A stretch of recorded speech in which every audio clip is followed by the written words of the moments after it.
दीक्षा लेने के बाद शाकाहारी होना अनिवार्य होगा। मुर्गा का मीट, मुर्गा खा लेती हैं आप? जी। राधे राधे साथियों, जैसा कि आपने देखा कि इस महिला ने किस तरह से महाराज जी से मांसाहार के विषय में सवाल पूछा, और आप देखेंगे आगे कि महाराज जी ने बड़े ही चतुराई के साथ सनातन हिंदू धर्म के रीति रिवाजों के अनुसार से इस महिला को उत्तर देते हैं। और क्या ये महिला महाराज जी की बातों से संतुष्ट हो पाती हैं? और अगर आपके मन में भी यह सवाल है कि अगर आप मांसाहार करते हैं और उसके बाद भी भक्ति भावना या पूजा पाठ करते हैं या महाराज जी से शिक्षा दीक्षा लेना चाहते हैं, तो क्या यह संभव हो पाएगा? तो चलिए शुरू करते हैं। राधे राधे महाराज जी। महाराज जी, हमारा सवाल यह है कि हम आपसे कुछ दिन पहले शिव गुरु को गुरु मानती थी। उन्होंने मुझे कभी निराश नहीं किया, किसी भी मुसीबत में हमेशा साथ दिया। तो क्या अब आपकी कथा सुनने के बाद हमारा मन अब वो आपके भक्ति, हाँ, श्रीमन नारायण में लग गया है, तो क्या करें फिर? तो अभी आपके गुरु कौन है? अभी तक तो शिव गुरु को गुरु मानती थी, अभी भी किसी भी मुसीबत में रहती हूँ तो गुरु को याद करती हूँ। तो भगवान शंकर को मानते हैं जी। फिर आपकी कथा सुनने के बाद तो भगवान शंकर को मानते हैं तो क्या बुराई, भगवान शंकर को मानते रहिए। तो फिर आपकी कथा सुनने के बाद अब कृष्ण से मतलब प्रेम हो गया, तो क्या करें? बेटा, शिव और कृष्ण में कोई अंतर नहीं है।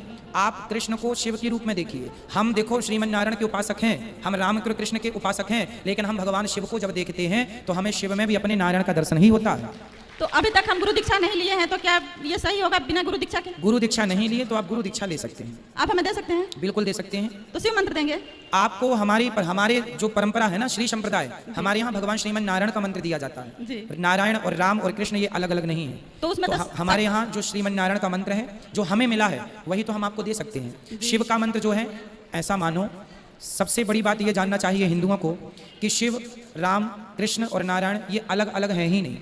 कोई अलग मानने की कोई भूल करे तो वो एक अज्ञानी है।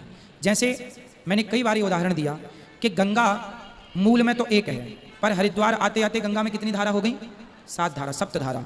तो मूल में एक धारा है, आगे चल के 7 हो गई, फिर वो 7 मिलके 1 हो गई। उसी प्रकार मूल एक है भगवान श्रीमन नारायण। वही नारायण एक रूप में ब्रह्मा बने, एक रूप में विष्णु बने, एक रूप में शिव बने। 3 धाराओं में परिणित हो गए, क्योंकि ब्रह्मा बन के सृष्टि उत्पन्न करनी थी, विष्णु बन के पालन करना था, और शंकर बन के संहार करना था। तो ब्रह्मा, विष्णु और महेश और नारायण, इन्हें कभी अलग अलग नहीं मानना चाहिए।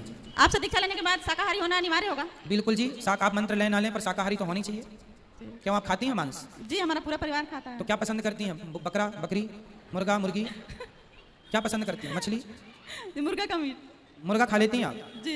तो आप खुद मार के खाती हैं? नहीं। तो आपको अच्छा लगता है जब वो तड़पता है, मरता है? नहीं, वो हम नहीं देखते हैं। तो आखिर मरा तो आप ही के लिए बेचारा, आप ना खाती तो जिंदा ना होता। हाँ। अच्छा बताओ, आप ही के लिए मरा कि नहीं वो मुर्गा? बोलो हाँ या ना। हाँ हाँ। तो उसका हत्यारा कौन? हाँ, हम ही हुए। तो काहे हत्या खा रहे हो किसी की? अच्छी लगती है? हाँ, बच्चे कहते हैं कि अच्छा लगता है। नहीं, बच्चे कहते हैं, क्या आप भी तो खाती हो? किसी को मार के अपने स्वाद के लिए अच्छा लगता है तो किसी को मार के खा जाओ, क्या यही धर्म है आपका?